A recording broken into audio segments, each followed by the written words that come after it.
ערב טוב. ערב טוב. היי.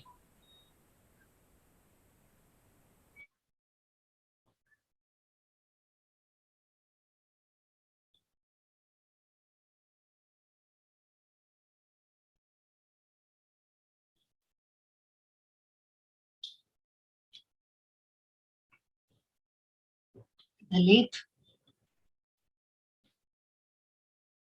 מה? אני כתבתי לך מייל בבוקר, לא ראיתי. שתקליטי במקומי, אבל נראה לי שבינתיים שמתי את זה על יוטיוב בהצלחה רבה, אז נעקוב בינתיים ונראה. קצת ביוטיוב? הצלחתי להיכנס, לא ברור איך. חכי רגע, אני אסתכל. כתוב על המסך שזה גם ריקורדינג וגם לייב on YouTube. אז עשיתי את הבלתי יאומן. אוקיי, זה לייב נאו, אינני ריטה, כן. כן.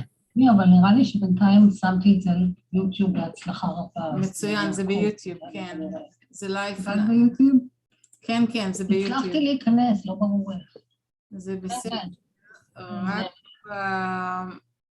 כתוב על המסך שזה גם ריקורדינג. כן, כן, אני רואה, וזה בסדר, ותודה מראש. תודה בכל מקרה.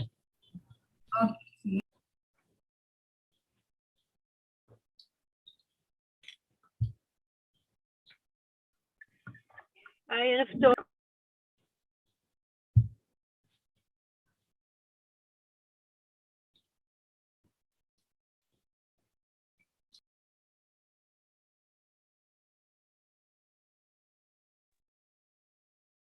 Hello. Hello, Annie. Hello, hello. Oh, Netaji. Hi, Anila, I missed you so Yes, much. you too. So So much. you have become the Dalai Lama 2017, looks like. This is what it says on your name. Ooh la la, because I'm going to be the manager of your course, so I made rehearsals. Oh, okay. Okay. So it's from wow, good name. I'll change it. Yeah, very good name. You can't have a better name than that at the moment. Yes. Okay. Noah, have you? Yes, I'm here. You're here. That's good.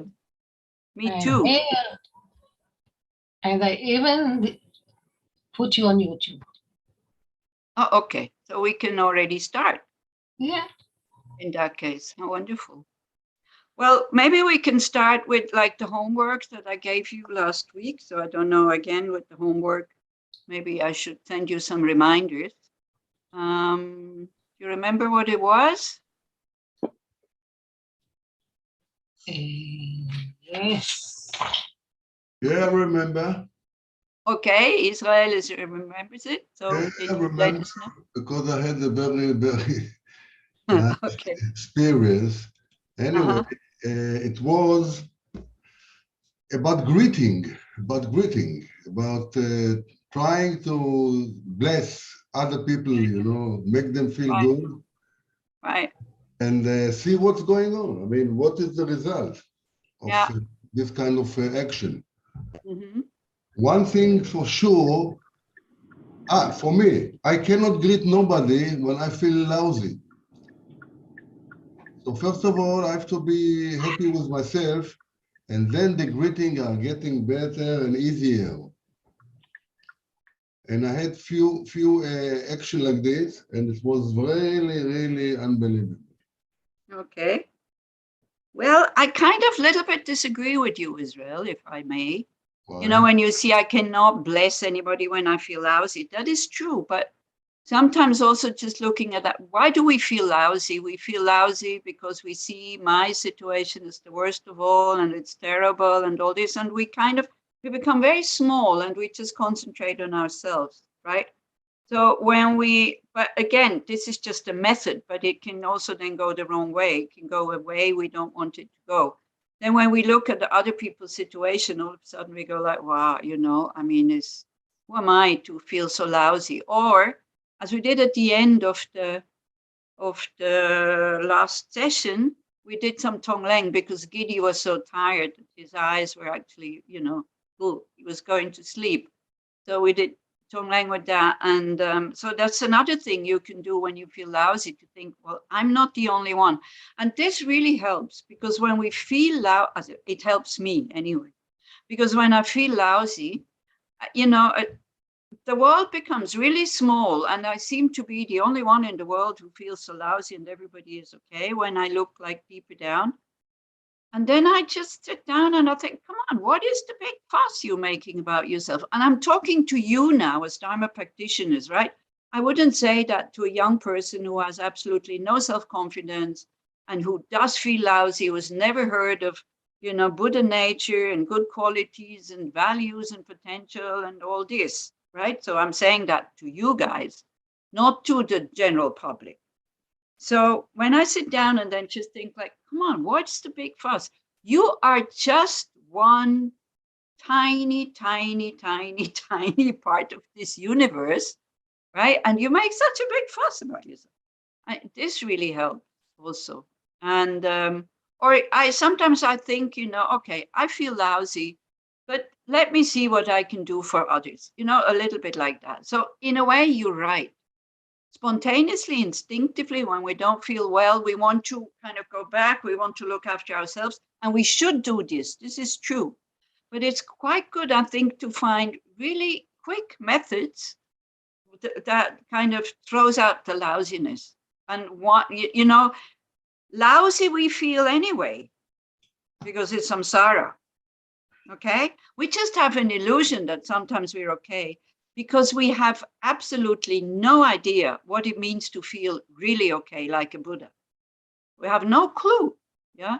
So, so in a way, it's like to remember samsara also, to think, okay, hey, come on, I'm having this precious human rebirth, and I'm having contact with Dharma, and I'm having methods how to transform this mind, and then to feel, to really go into the lousiness, and to feel it and say, yes, shit, this is samsara. I have zero guarantee that I can live without this, you know, as long as I'm not enlightened. You see what I mean? So there's many, many methods how to deal with our lousiness. So, because otherwise we become like this friend of mine who, since I know her, and by now it's almost 40 years, and she is a, you know, sorry to say, but you don't know who she is. She's not in Israel, so you don't have to think, oh, I wonder who that is. I'm not even saying which country she's from. And I know, you know, I go to many countries. But she's somebody quite well off. She's quite intelligent. Her kids are used to be quite okay. One of her sons has gone into alcoholism, which is, for this upper class family, is really terrible, you know.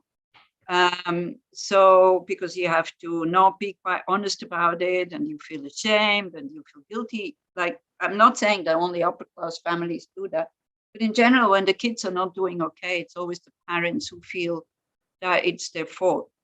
So, but she keeps saying, and she's quite self-centered, and she keeps saying, you know, oh, I really have to look after myself now. Now I really have to look after myself. And also with this problem with her son, you know, she wants to help, but she also says like, oh, I have to first take care of myself. But she says that since 40 years. So nothing changes. So this is what I mean, you know, it's like sometimes this whole thing about Mahayana Buddhism, that yes, I have to look after myself, of course, but with the far-reaching goal that if I'm not so well, I cannot practice well. Although, again, if you are an experienced practitioner, like every situation you can turn into the path, right? And this is why we practice, and this is why we receive so many teachings, yeah. And the thing is also with this whole thing, there's nothing that is just black and white, isn't it? It's like, there's always a yes, but to anything that we say in conventional reality. Exactly. So what I just finished this, and then I'll let you talk. What I really like about Buddhism, that you have to find out what works best, but always with the goal of liberation and enlightenment. and especially in this text. Yeah. So if you're not so sure about liberation and enlightenment, this text then seems to be a little bit like somebody who is telling us to do something that we don't really want to do, you know, kind of you have to, or the commandments or something like that. And then sometimes instead of inspiring us, we get even more kind of tense and closed and all this, right? So yeah, there's many things that we have to look at. You're right. So, okay, go ahead. Yes, but when I am now in my life about this practice is that I saw it coming. So I mean, I felt the different in my body even. Yeah, That, yeah. This is where you feel when I'm light, the connection or the connection between me and the environment is very, very easy. Of course. But this is what we have to break through also. Yeah. But if you don't see this, you continue all the time. But when you see the situation, right, then you say, okay, it's okay to be there as well. I mean, this is of course. Yeah. Of course. But it's okay to be there, not to push ourselves. But it's also okay to think, but I want to get out of here. And I know it's not easy, and I know it will take a long time. So it's not pushing, but it's more compassion in a way. Yeah, because I think it was His Holiness who said, you know, when we go like, yeah, it's okay to be there. Yes, it is okay to be there, but now I have to come with the but. But if we constantly say it's okay to be there, we never get any. Yeah, this is it, because every time, you know, we do create more imprints, more tendencies, and more habits. And, you know, the thought in the morning, getting up, may be of benefit to somebody today or to many people. And also, but long-term, what do I really want? I want to be free from being under the control of my unhelpful emotion. So this is like, and why? Because I'm so utterly depending on others. I cannot just think about myself. Yeah. So also, you see, if you are a mother, or a father, or a granddad, or a grandma, if you're not feeling so well, but you have your children or your grandchildren with you that need you, then even if you feel a bit lousy or not so well, it is not as important as when you are alone. Right? There again, so it's this kind of attitude. When we have a purpose, when, you know, when our life is meaningful, and by meaningful, what is being meant by meaningful? Meaningful is everything that leads to a long-term goal. Meaningless, that is always only to make you happy today or next week or this and that. That's not what is being called meaningful in Buddhism. Again, you know, don't forget, I'm talking Buddhism here. I'm not talking worldly stuff. You know, when you're not well and you're depressed and you do something that you become better, that is short-term, very, very meaningful. But at the time of death, you know, when we have not trained how we will die, it is not meaningful at all. Yeah, so a lot of our time goes into short-term goals. Now, but we can make these short-term goals long-term goals, doing exactly the same thing with change, with really working with our motivation. Yeah? This is why our motivation is so important. And I know, you know, people say, oh, I don't want to be so goal-oriented and it's selfish and I don't know what, you know, I'd rather be free. But we're not free. We're never free. We're constantly under the control of our crazy mind, which, you know, which one should want to clear up. So talking like this can be very, very dangerous, and it can totally block somebody from practicing the Dharma. So I know it's like, this is the thing, you know, you really have to, when the Buddha says, don't take my teachings, don't just take the words, but really look at them, examine them, think about them. In what way is it meaningful for me? This is why we're having these discussions, to see that there's nothing that is black and white. Everything can be meaningful, everything can be meaningless. Yeah. Is that more or less clear? And don't forget, we're still in a discussion group here. So at any time you want to open your microphone, just do Anila? it. Yes. It's interesting because I never thought about it in that way, that meaningful is long-term goals and meaningless is something very immediate. Can you elaborate on it? Because the feeling of meaning is so meaningful. Well, in terms of, that's in terms of Mahayana Buddhism, right? If you don't have a spiritual practice, and the spiritual practice, not just to say, oh, I'm Christian, I'm Jewish, I go to church, I go to synagogue, I go to temple, I pray, blah, blah, blah, blah, blah. I think in spiritual practice, you do have a goal. You need to have a goal. And I mean, and the goal is not this life. Now, but without having kind of the conditions in this life to be able to practice whatever you are practicing, then you cannot practice. So it's okay to create these good conditions so that you can practice, but with the motivation of going beyond just this life. Does it make it more clear? So you see, if I drink a cup of tea, and for example, by drinking this cup of tea, yeah, it's okay, Ariella, then you can, when I finished with this cup of tea here, if I drink this cup of tea totally mindlessly, then yeah, it keeps my body alive. Maybe not the tea. Let's think about even something as simple as water. It keeps my body alive, but that would be kind of meaningless because, whoa, so what, right?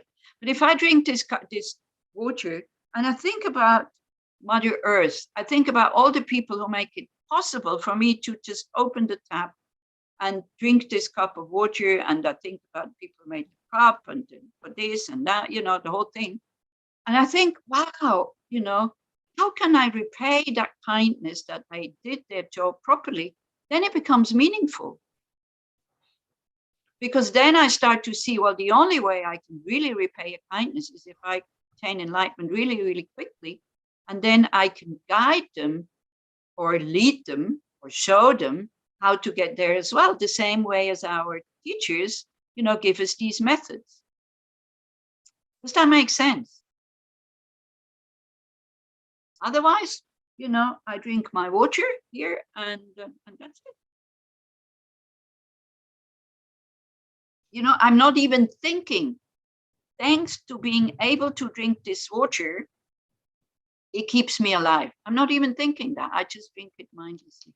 So it's basically about awareness, mindfulness, and this whole thing. And then when we hear this again, we can become a bit stressed by thinking, oh my gosh, if I have to be mindful the whole day, it's like, I'll be even more stressed than I'm now. You will be less stressed because you will see when you're stressed and you will be able to let go and to open up and then just do whatever you need to do. Yes, Ariella, please go ahead. Further to Israel's story from before and everything that we're listening now, I must share, today I had not such a good day at work. I got back home, I wasn't in a really good mood, and I went downstairs to the cafe. I said, I'll have a cup of coffee, I'll relax. My teenage daughter is getting home from high school. And I saw her that she was in such a good mood. And she sat with me at the table. Hi, Mom. And the first thing I wanted to say was, oh my God, I had such a shitty day at work. And for the first time, I stopped. I looked at her. That's great. And we started talking about the good day she had in the field trip in Jerusalem. And we sat for 15 minutes. And I was still thinking, I want to tell her about my shitty day. I want to tell her.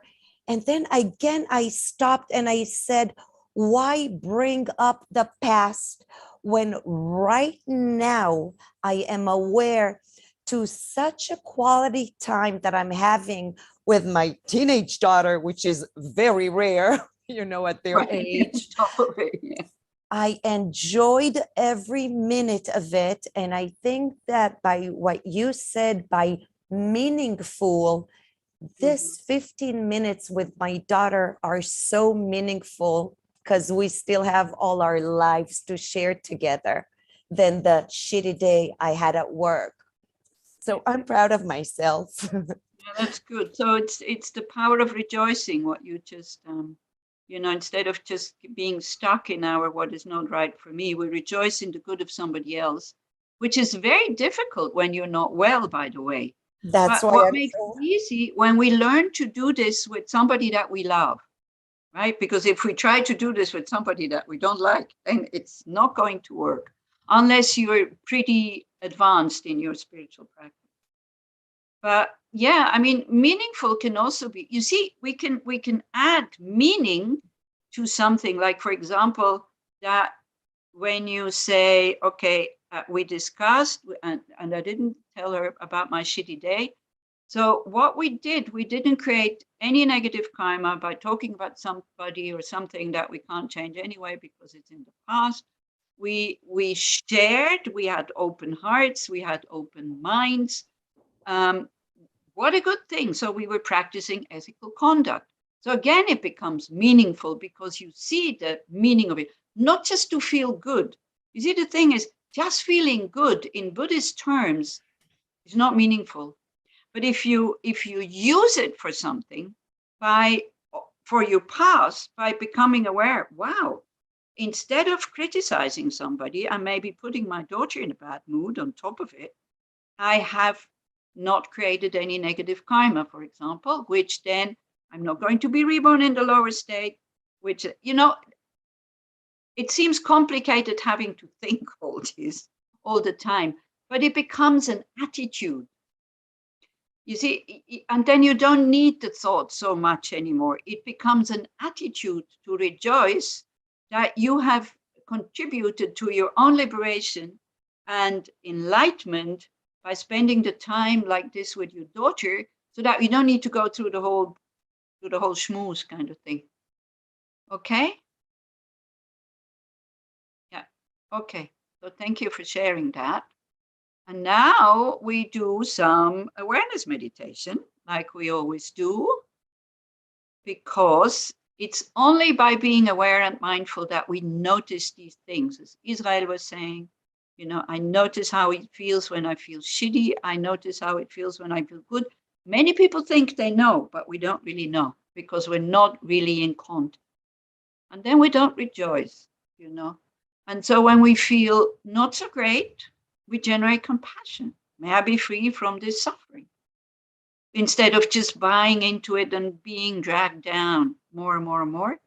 When we feel, well, may all beings feel that kind of openness, happiness, well-being, whatever. So then, you know, then seeing our moods become meaningful. But please, again, you know, this is not a method to kind of push you to be a better person. It is not. It's a method to know. That's all. That's all what awareness is all about. To know directly, unmistakably, to experience. And this is what Buddhism is all about. It's an experience vehicle.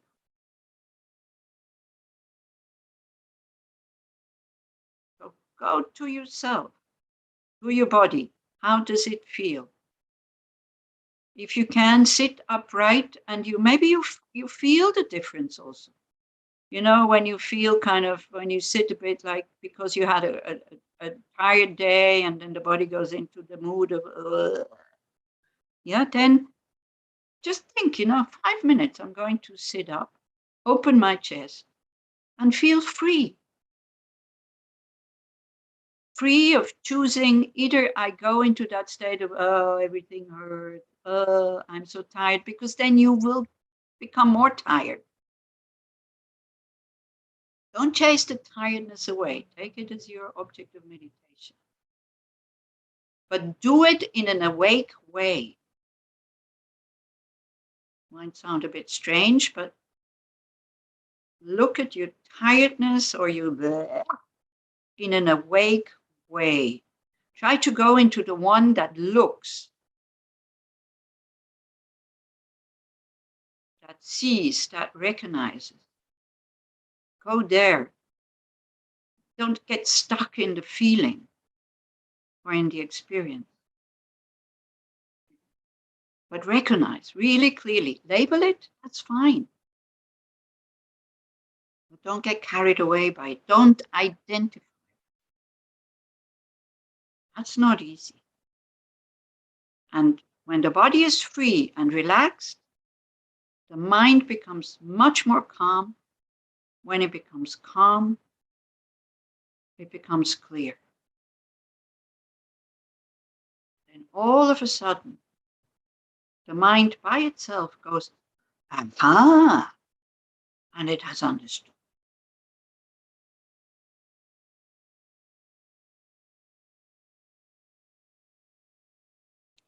To sit in an inspiring way, then the mind will also get inspired. So that if somebody would come into the room, they would feel inspired by just looking.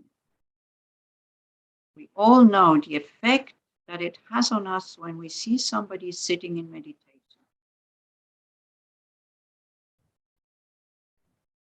So now you inspire yourself.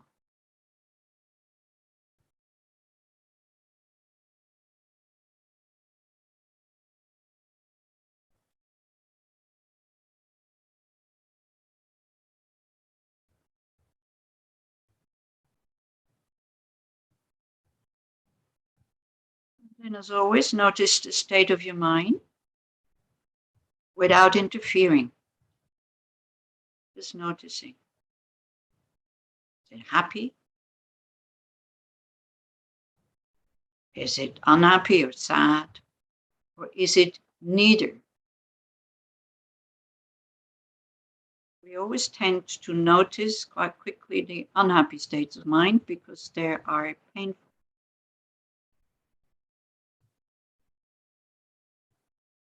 I have a feeling maybe now of being free. Like mind being free from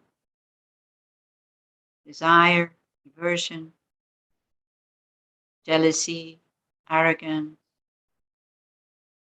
hate. Just notice that. And enjoy.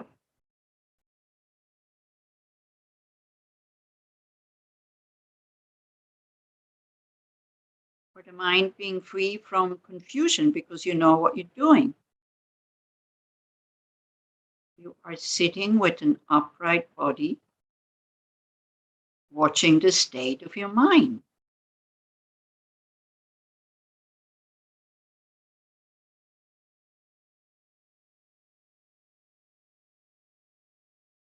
Be curious.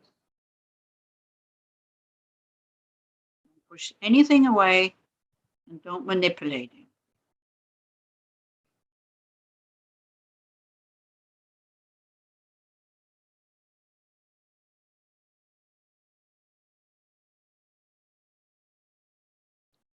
If you keep getting lost in thoughts, just use that sentence, watching the mind stay. Watching the mind stay.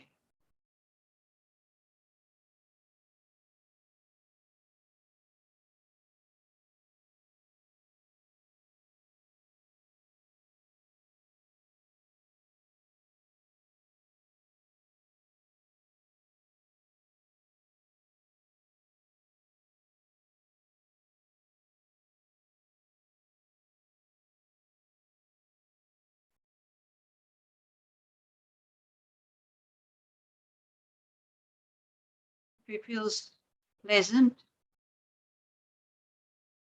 try to see the attachment to it, kind of the mind that goes, ooh.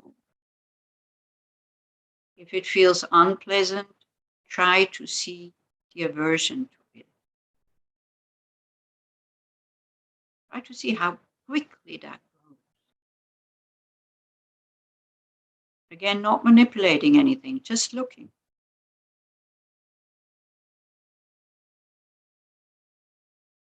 pleasant experience, we want to have more of it, or we want it to last. Unpleasant feeling, we want to push it away. All of it belongs.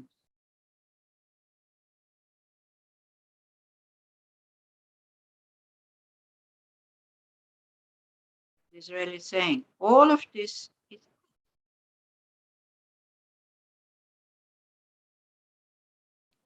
is part of my unenlightened existence.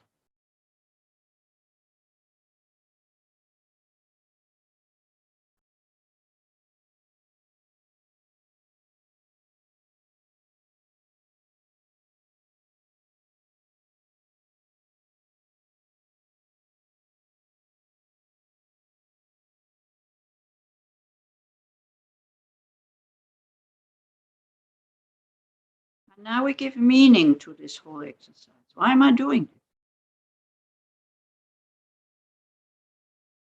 Could be that, oh, well, it's very fashionable these days to do mindfulness meditation, to study Buddhism. If it's just for happiness now, it doesn't have much meaning. But if it is to train so that we can die peacefully, for example, so that we're not being born in a lower state,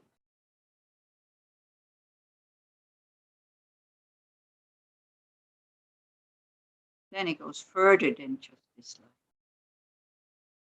That's the verses that we're going to come to now.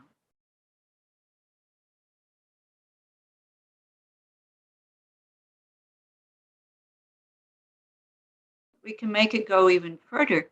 I want to have a precious human rebirth again next life so I can continue with this path and work further on liberation from being under the control of my unhelpful emotions like confusion, wrong views, anger, attachment, desire, and so on. Really kind of get used to this. I don't want to be under the control of these unhelpful emotions anymore. There is a way out. That's what I want. I want peerless, lasting happiness. The Buddha says we can attain that. Do I trust?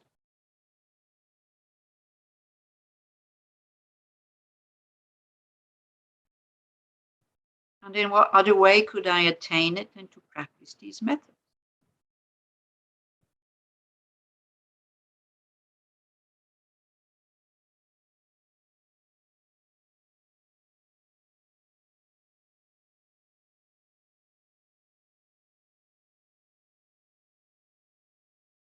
Or we can give this very minute of watching our mind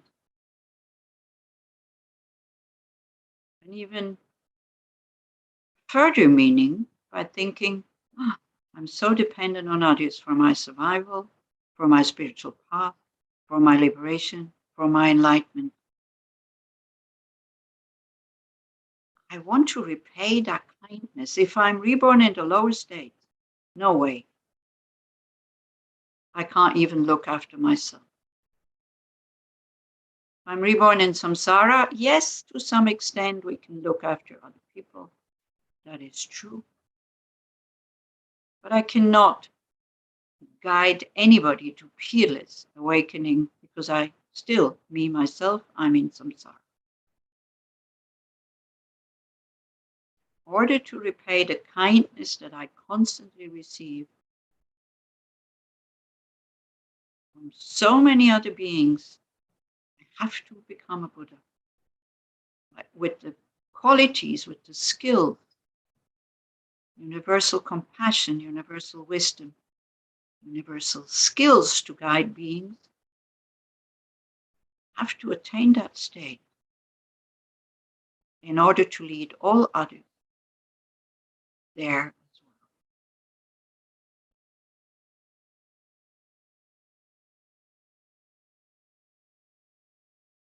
well. Then just sitting here and watching the mind state becomes bodhicitta, becomes the cause for our full awakening.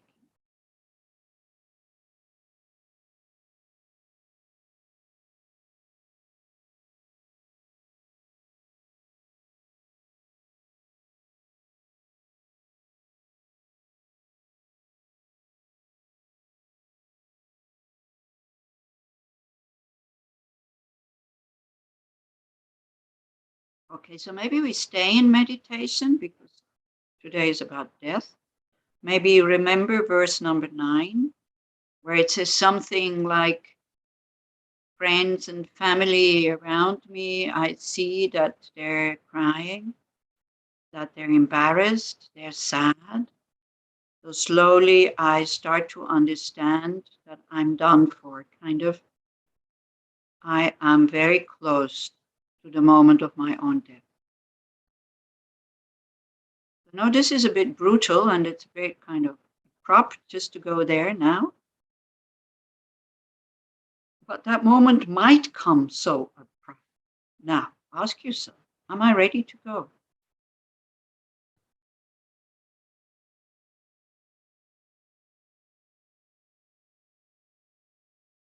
And what will I do? Where do I put my mind now?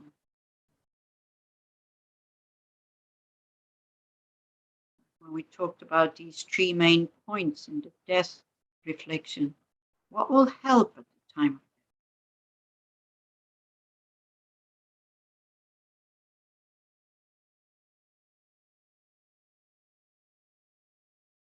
Do I know about the death process?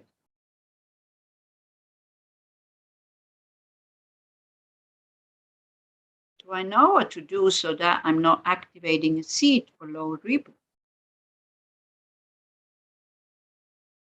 Or am I completely clueless and just drift with my confused mind, who is taking me wherever it wants to go, like a crazy horse?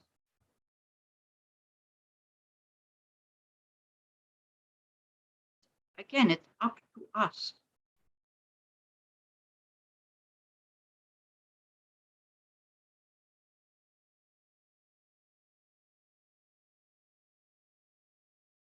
So we come back to the present, where are not obviously dying at the moment, so we can think, I'm still alive. Moment of death, I don't know when it will come, but I still have time to prepare. Do I want to do this? Do I want to integrate the time of death in my daily life?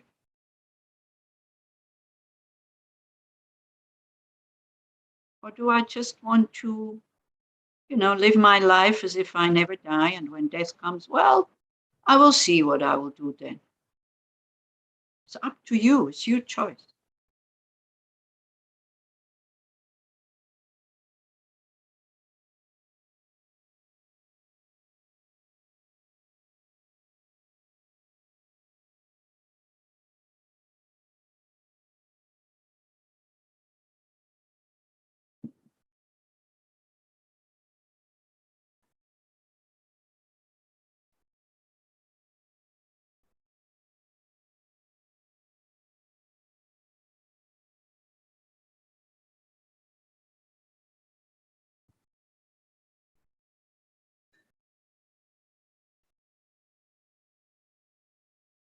Okay, so that's what we're going to do, if it's okay with you.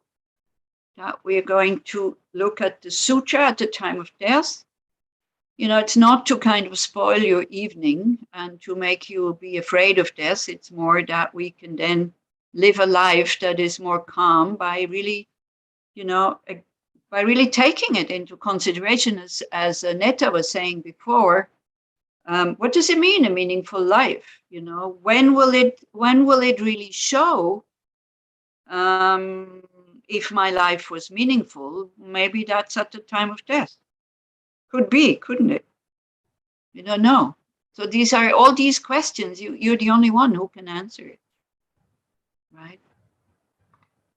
So we go to the text, which I think we are verse 10, where it says, here's the relatives and friends that are around us, and we know that, okay, that's it. I have to go soon. Tormented by the memory of my evil deeds, and hearing the sounds of hell, in terror I shall close my body in excrement. What virtue can I do in such a delirious state? Now, the thing is, and this is people who are dying, they do describe it, or you can see how tormented they are. Not everybody, yeah, but quite a lot and quite a few. I don't know if you know somebody who works in a hospice or who works with dying people, or maybe you yourself. So ask them, maybe, you know, out of 10, how many die peacefully and how many die with a lot of struggle and torment and all this. So at the time of death, our so-called reality that we think as being so real and so true totally changes.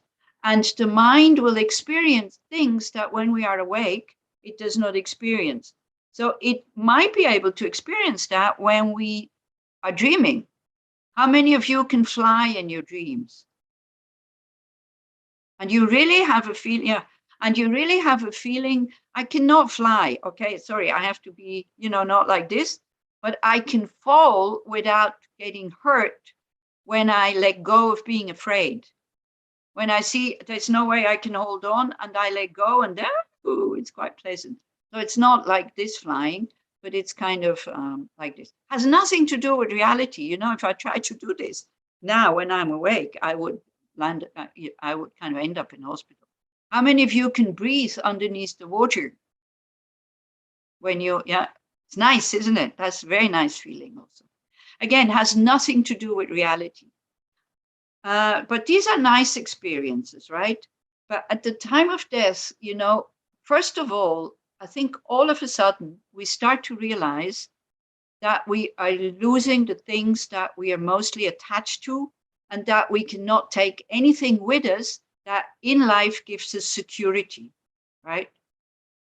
Which is possessions, friends, family, and this body. Everything that we put so many resources, energy, and time in to keep it up, to have good relation or to have enough of it, it cannot really help at the time of death. We already discussed in what way it can help, so we're not going there anymore. In some ways it can help, but if we're attached to it, it cannot help. So we have to find something where to put the mind when these kind of strange things are happening. So what the strange things are, maybe we look after, but we will go through, there's a sutra which is called the Suture at the Time of Death. And I find this really, really meaningful. I'll make it a bit bigger maybe. This is a word. Oh. I find it really meaningful. So if in case you are around when I'm in the process of dying, and maybe you remember, please read this to me, because I'm quite familiar with it. And I think it really helps me to let go. It already helps, you know, when I'm in a really terrible state, which I'm not anymore. I mean, I have moments when I'm angry and frightened sometimes, but it's not like, yeah. So I shouldn't have an illusion that it will not come at the time of death, by the way, just because in daily life, I'm not reacting like this anymore, but like that. So it's just one page. You see, this is it. And the most important thing is, we don't have to go through the whole thing, is that the Bodhisattva Akashagarbha asked the Buddha, okay, if a Bodhisattva, and here the I is missing, I just see, if a Bodhisattva, or when Bodhisattvas are about to die, they should cultivate the wisdom of going beyond. So how should a Bodhisattva who is about to die see the mind, or where shall he put the mind? There's different translations to that. What does a Bodhisattva do at the time of death? The Buddha is being asked. I mean, why is Akashagarbha asking that? You know, he's not saying, what should a being do when he is about to die? He says, what should a Bodhisattva do when he's about to die? Why do you think he's explicitly asking about Bodhisattvas?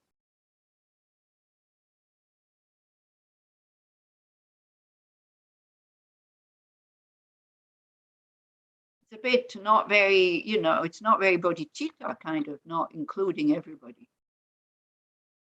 What do you think? To set an ideal or something to inspire to. Yeah, no, because as a Bodhisattva, you already are quite clear where you want to end up. So what do I do in order to go where I want to go? As a Bodhisattva, you want to attain enlightenment. Okay? That is where you want to go, but then you need to know how to do this. So that's why he asked the Buddha. Yeah? But I think you can also use it as an ordinary being, by the way. But we are all Bodhisattvas, aren't we? We all have this ideal, full awakening. No? Of course it will last a long time. Of course it's tough. Of course it's difficult. But this is what we want. I mean, this is what the text is for. This text is going to guide you and to lead you there. Yeah, if you go like, oh, no, I don't want to go there, then it's kind of like wanting to make a pizza and having a recipe for chocolate pudding. It's not going to work. If you follow the recipe of chocolate pudding, it's not going to give you a pizza. So anyway, so the Buddha is saying this exalted wisdom on going beyond is a thorough cultivation of the understanding that since things are pure of any inherent existence, they do not have objective existence. Since all practices are included within the spirit of enlightenment, they should thoroughly cultivate the attitude of great compassion. Like, not just, oh, poor me, I'm dying, but may all beings be happy. Since all phenomena are clear light by nature, they should thoroughly cultivate the understanding that they are unobservable. There's nothing we can grasp at, because it doesn't exist it doesn't exist the way we see it anyway. Since all functional things are impermanent, they should thoroughly cultivate the attitude of not being attached to anything at all. Since understanding the mind is the cause of wisdom, they should thoroughly cultivate the attitude of not looking for Buddhahood elsewhere. You should look for enlightenment in your own mind, nowhere else. And then kind of in a concise way, because at the moment of death, we will cling to your family, to your friends, to your possessions, to your ego, to your whatever we're afraid to lose, So then when there's another practice which is called the Bardo Todol, the Tibetan Book of the Dying, where somebody will read that to the dead person and they shout at them saying, don't be attached, it will bring you to the lower state, like urging them not to be attached. But if we're not aware that all these things for enlightenment, all the things we cling to, since we're talking about meaning, all the things we cling to for enlightenment are totally meaningless, by the way. Friends and families cannot give you enlightenment, but material possessions cannot give you enlightenment. What else? The body cannot give us enlightenment. It's not that we should throw them away. They're good helpers. They're good conditions, but they're not the causes, right? Because enlightenment is in my own mind. So then, since phenomena are pure by nature, cultivate recognition that they lack true existence. So we think about emptiness. There is nobody that dies, okay? There is just a process of going somewhere else with a different identity. And instead of being afraid, to be a bit curious. Say, oh, I wonder what's next. Oh, I don't want to go. There is this saying also, I think in one of the sutras, which says, stop hating to go or having to go. That's another feeling that is really good to look at. That when we don't want to go somewhere, or we don't want to leave from somewhere, we have this feeling of, I don't want to go there. But check the feeling and let go, right? This will be, if you just do this, to dissolve that feeling of having to leave, this will be so helpful at the time of death. But you have to notice it, because very often you see it's there. We do notice it, but we don't notice it clearly. Yeah, we just feel it as a very unpleasant feeling, but it kind of holds us back. So stop hating to go. And I don't know if any of you, yeah, you must know Hermann Hesse. Yeah. And I don't know what's it called in English, Glasperlenspiel. You know, Magister Ludi, the glass pearl something. And so there also, the young student, he had to go. And he didn't want to go. And then he says to himself, so nimm den Abschied, Herz nun und gesunde. So please, dear heart, say farewell and become healthy. Very nice, you know. So also when you feel that you have to go somewhere and you don't want to go as a preparation for death, maybe somebody will find the quote somewhere in proper English, or I can try to find it. So dear heart, say farewell and become whole again, or become healthy, and gesunde, or become healthy, maybe. So nimm den Abschied, Herz nun und gesunde. It's such a nice sentence, you know, when you don't want to go. Do you have feelings sometimes you hate to leave? Happens, especially when we have to leave holiday and come back home, right? And we can work with these feelings. You know, this is something we can do already now. So, and I think also this will be a goal of your practice, that I would love to be in Israel at the moment, but I also love to be here. So both is okay, you know. If then I leave here and I can come to Israel, I will be happy that I'm coming to Israel, but I won't be sad to leave here. When I have to leave Israel and I'm come back to Switzerland, I will be happy to come to Switzerland, but I won't be sad to leave Israel. But my gosh, before this practice, I couldn't even say goodbye to people without crying. I felt so stupid and I felt so childish. They felt moved because they felt that I loved them. But it was not about them. It was more about me. I don't want to leave. I don't want to go.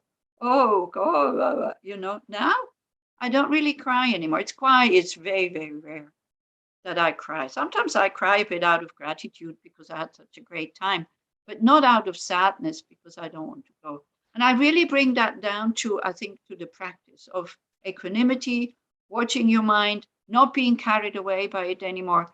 And so, but if you want to remain, you know, very emotional because you think this is what makes life interesting, by all means, then don't practice, because it happens by itself.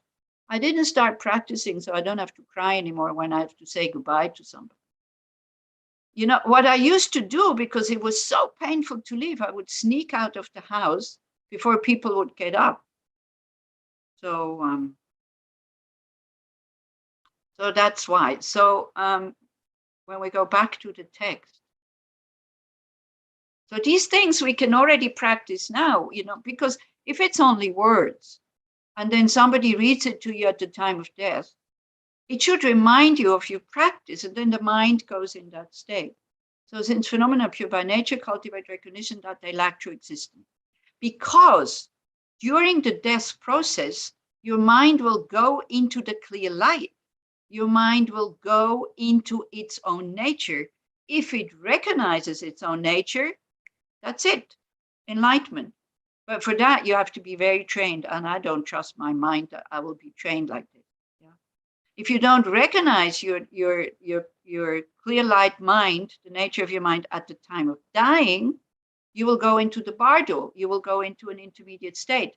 Then it's still helpful that somebody is, you know, is reading that to you, or somebody that, you know, maybe can reach you there like a guru. And there you can then your tantric practice comes into play, and you will, instead of being reborn as an ordinary human being, you'll be reborn as your yidam, like your tantric, you know, when you dissolve everything into emptiness and you come back as a yidam or as a deity. Is anybody of you doing these kind of practice?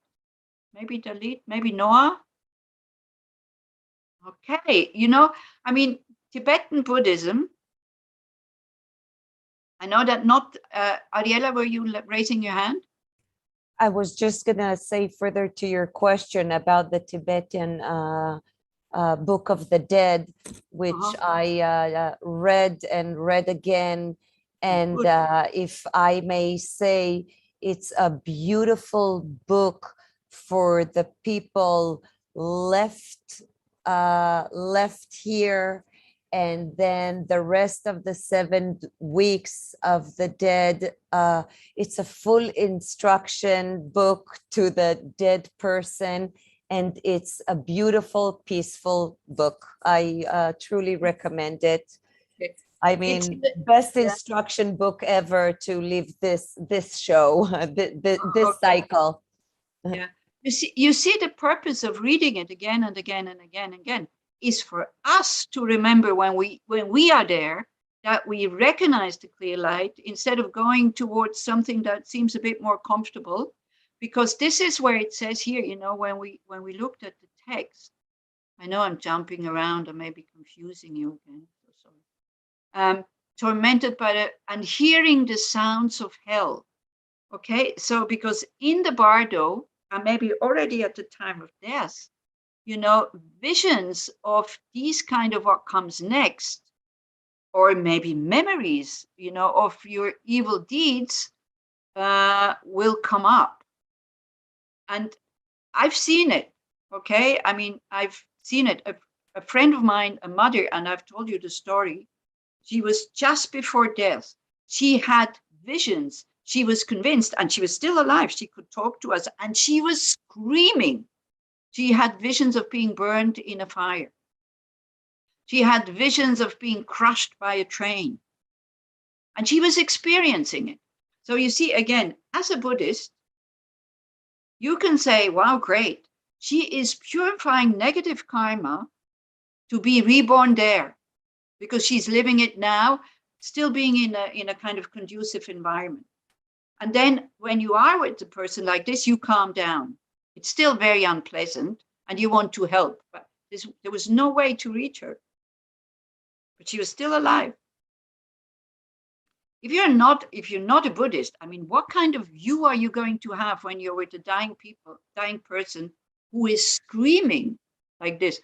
And as Ariella was saying, this Tibetan Book of the Dead is so good for the people who are left behind because you feel that you're doing something for the dying person or for the dead person because you're reading it for so long. But there's also, you know, there's a text which is just about a page and a half giving these instructions. And by reading it again and again and again, the best thing is that we become familiar with these stages and then we will know what to do at the time of death. And that's, you know, this is it. If you just practice in your daily life, you know how long it lasts to attain full awakening.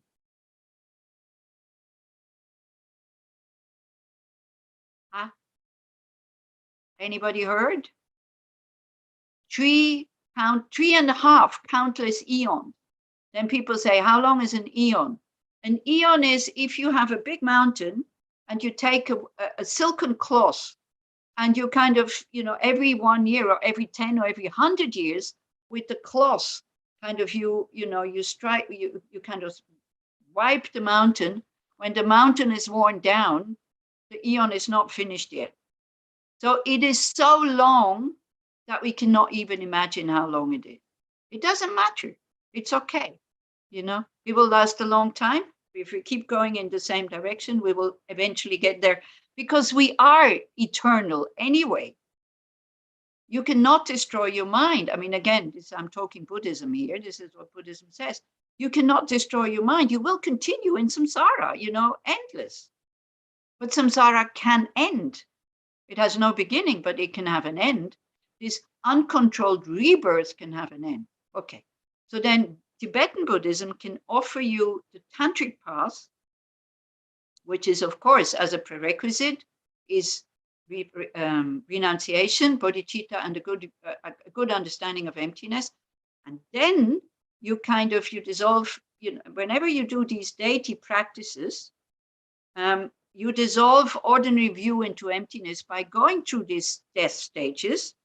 You visualize what's going on. You know, earth is dissolving into water, water into fire, fire into air. Then the visions of white, red, black are appearing. I wanted to do the meditation with you today, but maybe we do next time. So then you know what's going on. So when you're in the clear light, you will understand the clear light if you're really trained. I mean, it's not as easy as it sounds, okay? And then if you are not realizing the clear light, then in the Bardo state, when it's not sure where you're going to be, where you're going to end up, you will spontaneously manifest as Tara or as Chenrezig or whatever, and then again, enlightened. Isn't that wonderful? Because the chance is because the mind naturally goes into the clear light at the time of death. What do you think? Does it make sense? I want to ask a question, please. Yes, please. Most of the people are dying. A lot of people are dying while they are very ill, sometimes not aware. Yeah. How can they be so aware and meditate all the Right. Because it's not your conventional mind that is meditating. That mind goes very quickly. You see, the mind exists on 3 levels. The conventional mind that only functions when our senses functions, when we are awake. Then we have a more subtle mind that functions when we're sleeping. So even though we're sleeping, the mind still does something. Yeah? So we're not aware really, but something is happening. And then you have the mind at its most subtle state. So how can they be aware, as you say, when they have become familiar with it while they were still okay and not sick? Then the mind, because the mind has this way of doing things in an instinctive way that we don't have to think. So very often people just, even though they're dement or whatever, but they still keep their habits. They don't remember who they are, but they still have their habits in a way. You know, so this is where we have to trust that what we do, the practice we do now, it will come to fruition when the mind spontaneously kind of recognizes it. This is why, again, here we go, here's the text of the Buddha, that we have to put this into our head, that since they have the spirit of enlightenment, cultivate an attitude of great compassion. So, you know, even if we're not well, and even if we're lousy and whatever, this is why I said to Israel, we cannot allow ourselves only to have compassion when we feel well. We have to train, because at the moment of death, we might not feel well. So this is why we have to train now, also when I'm not feeling well, to apply antidotes and to remember, okay, I don't feel well, but the most important thing is great compassion. May all beings be free from suffering and causes. Then emptiness. Since phenomena are clear light by nature, cultivate recognition that they are unobservable. Whatever appears to the mind, again, we have to now, in daily life, we have to think, this is just my mind perceiving this in that way. You know, it doesn't exist the way that it appears. We have to, especially when we're overcome by emotions, we have to tell ourselves again and again and again and again. Since functional things are impermanent, cultivate an attitude of non-attachment. Whenever you break something, whenever you lose something, you know, and you feel, oh no, because attachment we only feel when we lose something. And we go, oh no, I lost this. Work with that pain and think, well, at the time of death, I'm going to lose it anyway. And is it really so important? You know, even when we lose money, gosh, when we lose money or somebody steals your wallet or whatever, it's like, really ask yourself, in what way does it make a difference to my daily life now that somebody stole these, I don't know, 100,000, 2,000 shekels? You know, we can make such a big fuss about something that doesn't make any difference now. Of course, it makes a difference when you are, you know, 100 years later and when you don't have any money anymore and you think, oh, if only I had these 2,000 shekels that got stolen then, you know, will you still have them? I'd have. you see what I'm talking about here? You know, non-attachment we have to practice now. Now, everything is just the protection of the mind. We have to practice now. Then since that enlightenment is in my own mind, I have to practice this now. Does that answer a little bit your question, Noah? And this is why somebody is sitting next to you who is reading these things. Now, this is happening. Don't be afraid because that's happening because of this. Then this is happening. Don't be afraid because this is happening because of this. Now, Ariella, what I want to say, though, because maybe I asked the question to Rinpoche, because at the moment, Pagyap Rinpoche is giving teachings on the bardos, but in French, so maybe not so helpful. And Edouard is not here today, so for him it would have been helpful. And next Tuesday is question and answer, you know. But in general, the Lamas say the gross mind goes very quickly. So you will not be, you know, when you go through these absorptions, which we'll do hopefully next time, because I would like to introduce you to them, because it might be your only chance. And then maybe at the time of death, when things are going that way, you go like, ah, this is what she said. And you know, this attitude of, ah, this is what she said will center you and you will lose your fear. Whereas if you have no idea what's going on and you get utterly confused, yeah. But what I wanted to say, the appearances of Buddhas, Yidams, protectors, Dakas, Dakinis, and all this, I'm not sure if that will happen, that will appear to everybody's mind, because it's cultural, right? Because of course it will appear to the Tibetans because they are surrounded by this all the time. They hear this all the time. It might appear to us because we must have been practicing Tibetan Buddhism in other lives. Otherwise we wouldn't be sitting here and me talking and you listening. So we must be familiar with this, because don't forget, you know, since beginningless life. Yeah. But when you talk to people who have had near-death experiences, so they were not in the bardo, because once you're in the bardo, the mind has severed from the body, you cannot come back. But when people think that we are dead, like when we're not breathing anymore, the subtle mind is still in the body. And the mind is only gone, the subtle consciousness is only gone when the body starts to decay. Yeah, but it's only the subtle mind is still in the body. You know, you can cut the body, the mind will not feel anything. You know, there's a lot of different stages. Like, for example, one of the stages is that people who have had near-death experiences, really interesting to talk to them, because we can see the appearances are cultural. I don't think a Jewish people would see Jesus, you know, kind of a Jewish person would see Jesus coming to say, hello, I'm here to guide you through you see your family and friends and all that. A Christian? Yeah, definitely. A lot of Christians see Jesus. I don't know what Jewish people see in a near-death experience. So it's very cultural. And trained, you know, it's training. So, now I lost my point again here. I want to ask something. Oh yeah, with the subtle mind, when we are dead. So we're still in, the mind is still in the body. So one can still come back. So this is why people can sometimes say, oh, I saw myself kind of flying above the body and saw what they were doing to it. This is the more subtle mind, not needing the senses to see, like in a dream. Okay? So this is how it can be explained. And definitely dying people, because I've seen this also, dying people, they seem to see other things than I see, because sometimes just before death, just before they stop breathing, they kind of come back. You know, it is as if you think they're already gonna, they open up their eyes, they come back, and it is as if they're seeing something. And most of the time, it's not something frightening. It's something that they kind of go like, oh, well, I don't see anything. Yes, Elisheva. We can share some experiences if you have been with dying people. It's really helpful.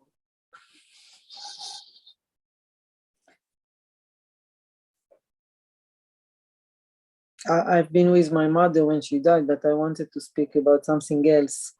Okay. I feel many times that my life is kind of memories, like going again and again, repeating. And if I start, I'm trying, but it's hard. But if I stick to it and try to put the non-attachment in my memory, is it the way to do will help me in the moment of death? Well, Like what do you call to put this attachment? memory? Yes, to feel it, and then You can remember something without being attached. It's attachment is, desire comes up, it's fine. If we don't follow it and we're not creating attachment, that's okay. It's like, it's only when we start to fixate, this is mine, I can't live without this, I'm happy because I have these things, then it becomes a problem. But memories is not a thing. I remember my dad with a lot of gratitude. I also know that he died and he's not coming back in this form, but it's okay. Do you see what I mean? You have to be really sure what attachment is.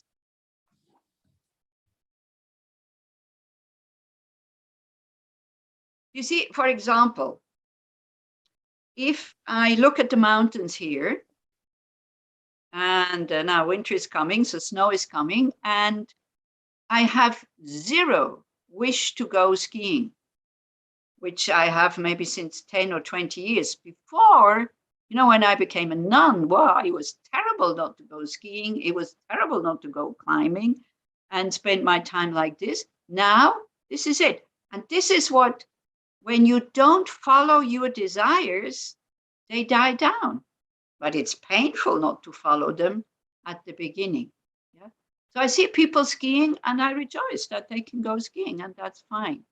So I remember having skied, I remember having climbed, but it's okay. It's quite rare that I have, I wish that I could do this again, but then that's it. I said, no, you can't. In this life, this is it. Your body wouldn't be able to take it, right?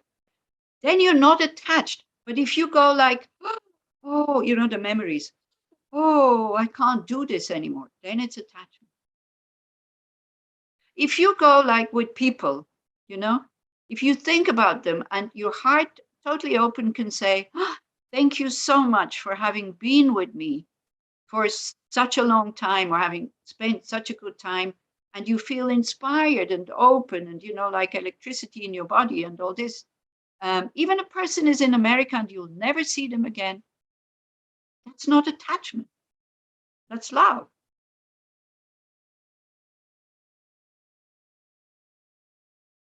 Is it clear?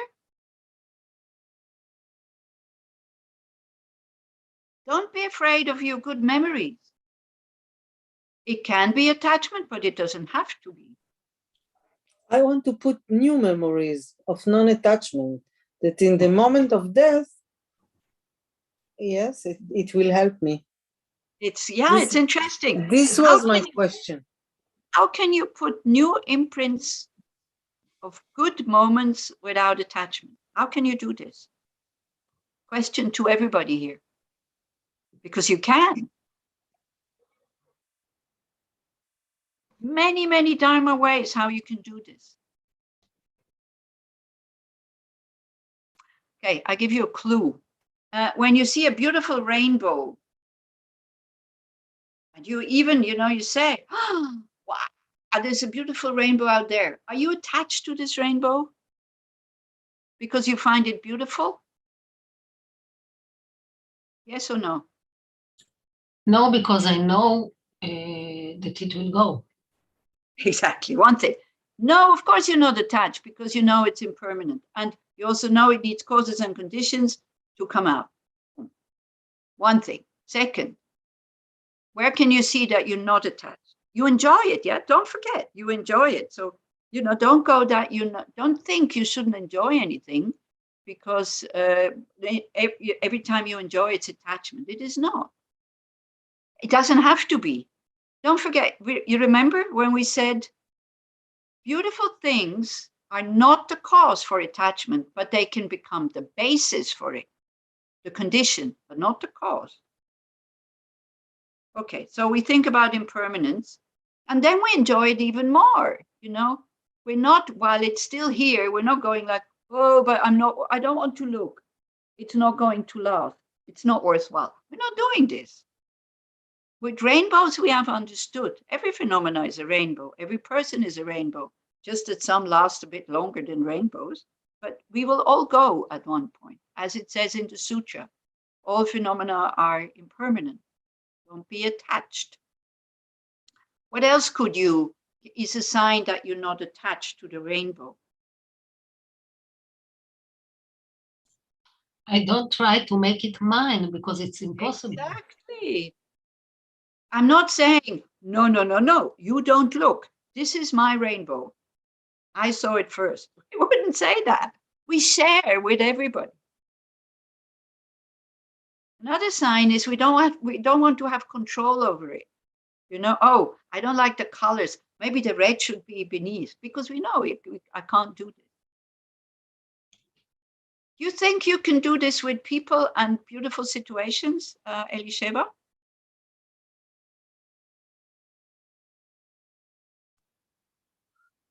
Sometimes yes, but there are hard things like can I forget my son, for example, even for one day, even for half a day? Again, Elisheva, sorry, again you come with this, I have to forget so that I'm not attached. You don't have to forget in order not to be attached. Okay. When when it's people and you think about them, may he be happy, may he be well, okay? Even if he hates me, may he still be happy and may he still be well. Then you're not attached. But if you go like, may he be happy, may he be well, but he has to love me and recognize me as his mom and I'm very important in his life, blah, blah, blah, blah, then it is attachment. But to think about your son 100,000 times a day and think, oh, may he find what he's looking for. May he be free of fear. We can do it. We can finish today with this kind of meditation. May he be free from fear. May he be strong, healthy, have a lot of joy, blah, blah, blah. And I don't need to be the cause for his happiness. Then it's love. It's not attachment. And the more you think about him, and then in order to make it even less attached, because it's just focused on one person, right? Don't think you're not attached to your son when you have these thoughts, okay? You are attached to your son. That's normal for mothers, yeah? But then we can widen the whole thing, and then at the end we go, not just him, happy, all beings happy, yeah? And then we start to experience the feeling of some kind of unattached love. When it's beautiful situation like a sunset, you like to go to the beach. Yeah, you're the beach person, isn't it? So you go to the beach and you have this, it's so beautiful. Then immediately, may all beings enjoy beautiful things like this, you know? And you see other beings around you. Your beach is very crowded and you get upset because you don't have the beach to yourself. They're making noise. They're running around. They're throwing things there and all this. And you start to get upset at them. And you go like, may they be happy, may they be well. Even, so wonderful that so many beings are enjoying the beach instead of getting upset. Then you're not attached to the beach. You're just happy that it's there. Many beings can enjoy it. So it will be helpful for the time of death, but it's also very helpful in this life. You will have less strong emotions of, wow, oh, this is like mega beautiful, like the young people do, all this. So it will be less exciting. This is true if you don't have so much attachment, okay? But it will be more peaceful, more quiet, more calm, and you will find a very deep feeling of feeling well and peaceful. Because the moment you're attached, there is so many other kind of unpleasant things that come in. Fear of loss, fear of somebody coming and, if it's love, liking this person, better than or the person is being like better than you are. Already knowing on a subtle level that this person can not really make me happy. I have to make myself happy. Yeah? This person can be the condition, that's fine, but it's not the cause. Already knowing that, you know, it kind of loosens the ties to these things. Okay? All right? Mm-hmm. So whenever there's a tantric thing again being offered, if you do have time, you know, the Dharma friend, maybe somebody else offering some Tara or Chenresig or whatever, if you do have time, look into it. Israel did. He was brave enough to participate in the Tara weekend. And so, and you know, what am I saying? You know, I'm so stupid. This is where my memory. Every week, Leora Price is doing Tara practice, where you dissolve into emptiness, you arise as the person you want to be. Be courageous, go have a look. I tell you, it will be so helpful at the time of death. Having learned, you know, of course, what Geshe-ma is doing, what Yakila and or Karsom is doing, or Geshe Dorje Damdrul and all these wonderful teachers to teach you about emptiness, this is wonderful. But this is just intellectual. I shouldn't lower it. But with this intellectual understanding of emptiness, then doing it in your visualization in the Tantra practice, these two things come together and you will get some experience and you're sure you're not dissolving too much into emptiness. You're not falling into nihilism. So for me, you know, the philosophical teachings on emptiness and then visualizing that your ordinary view of yourself, it dissolves, it disappears. This goes very well together. It's a very complete practice. So please, at least go have a look. And if you don't like it because it's too religious and all this, give it meaning by thinking, okay, it's religious, I don't like religion, I don't want to be a Buddhist. Then just think, but it might help at the time of death. You know, doing these visualizations, you know, kind of purifying your negative habits and tendencies that we have. This is what Israel is saying. All of a sudden he understood it is healing yourself from exactly every Tuesday, 8 o'clock. As Israel was saying a few weeks back, that when he did Tara practice, he was a bit lost or something. But then all of a sudden he started to understand on a more subtle level that it is to heal ourselves. You know, we heal ourselves from our negative emotions, the tendencies to follow them. And who knows, you know, who knows how much longer we will have the opportunity to do this, that somebody is guiding us. We don't know. One is also saying one needs to have the karma to be able to practice Tantra. But you see, sometimes in order to have the karma, you have to make the step. Because I remember when I was in the States, in the center there, I used to go there for 2-3 months sometimes.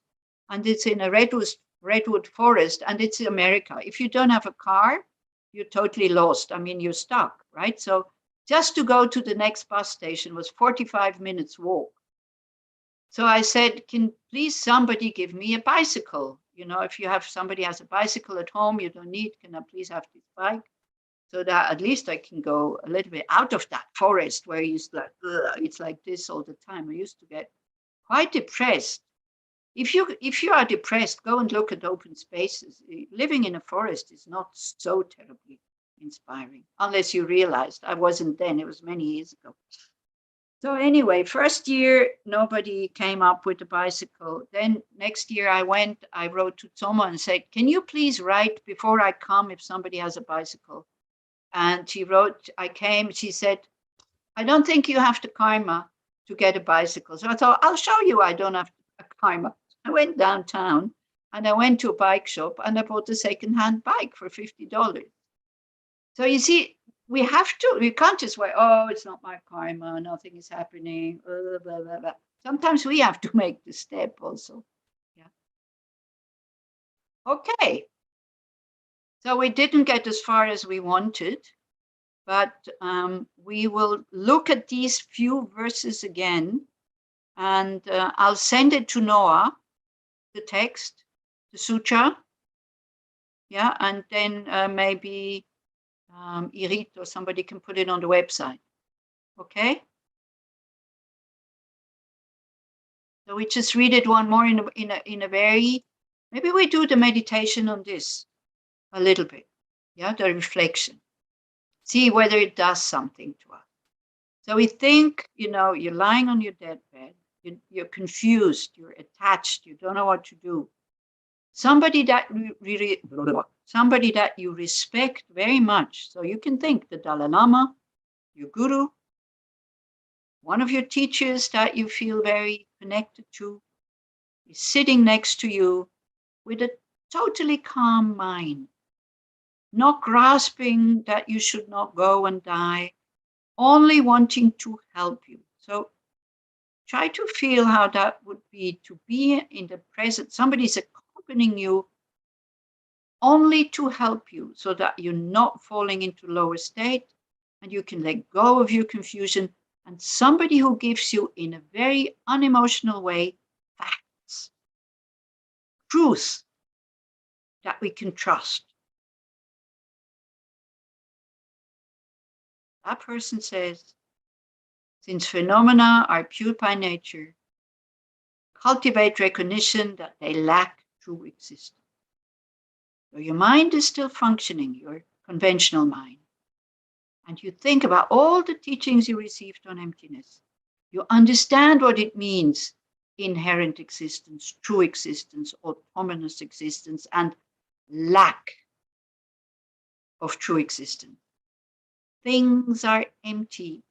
No need to grasp. No need to be afraid. No need to be sad. We will find these things again if we're not falling to the lower state. Since they have the spirit of enlightenment, cultivate an attitude of great compassion. Great compassion means I am not the only one who has to die. Great compassion, making everybody equal. I am not the center of the universe. I'm just a tiny, tiny, tiny part of it. I'm not so important. All beings who are dying at this very moment have the help I have. All beings be free from suffering and the causes of suffering.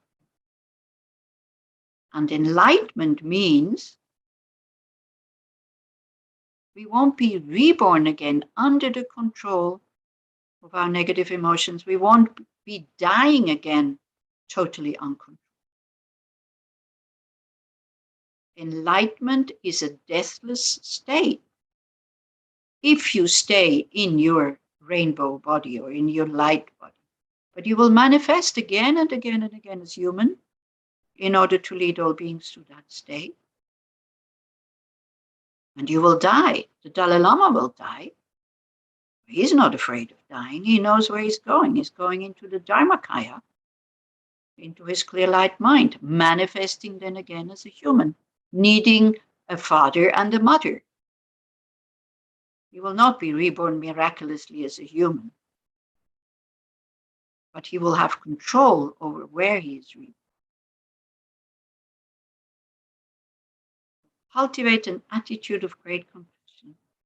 May all beings attain that deathless state of full awakening. And when you think these thoughts, just look what it does to your mind state. This is why we're doing this.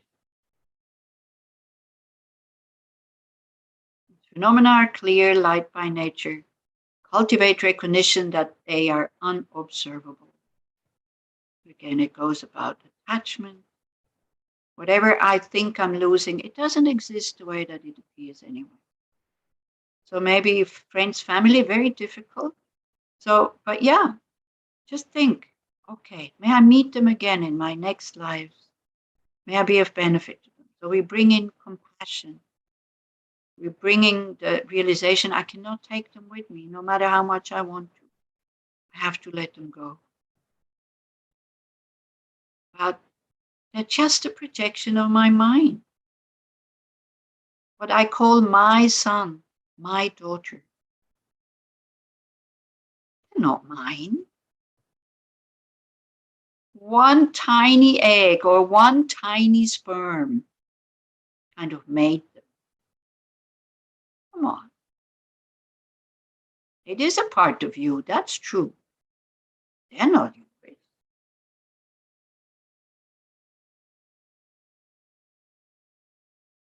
My son cannot be found anywhere. What we can find is a human being existing as a dependent arising.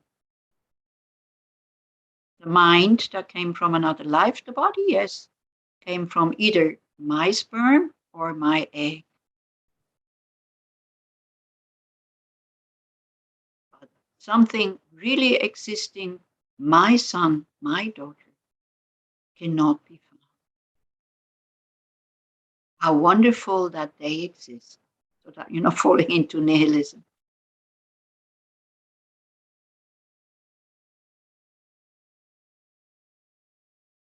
Since functional things are impermanent, cultivate an attitude of non-attachment. Say goodbye to them and thank them for having served you, like the object.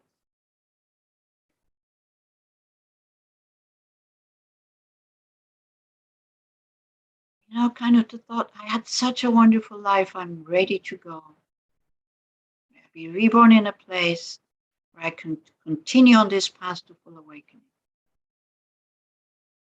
Whoever made my life so comfortable, whoever made my life uncomfortable,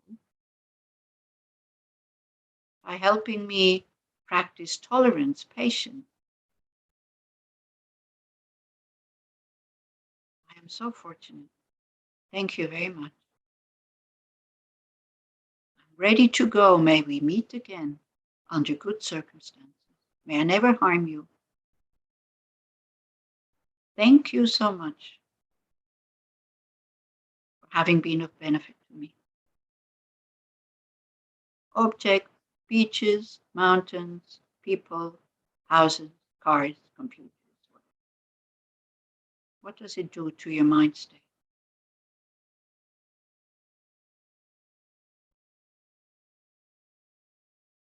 Then, since the mind is the cause of wisdom, do not look elsewhere for Buddhahood. Then, you know, as death the death absorptions kind of start, this thought, may I recognize the clear mind, the clear light, while you can still think. You can think this thought, may I realize the clear light. May I rise as a Buddha out of the clear light. May I realize the clear light, my own potential, my Buddha nature, in order then to be able to benefit all Mother sentient beings.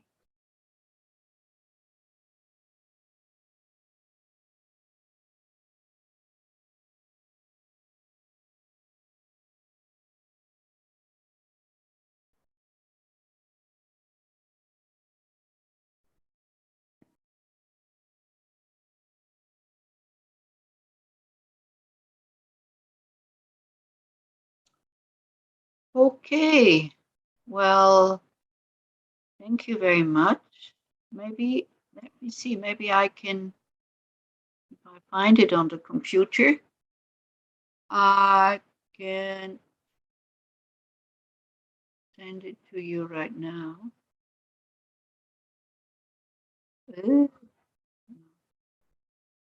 I always have a bit of problem finding it.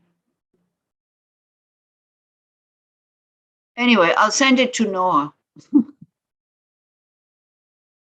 How do you feel right now? Is everybody okay with thinking like this? Oh, here, look.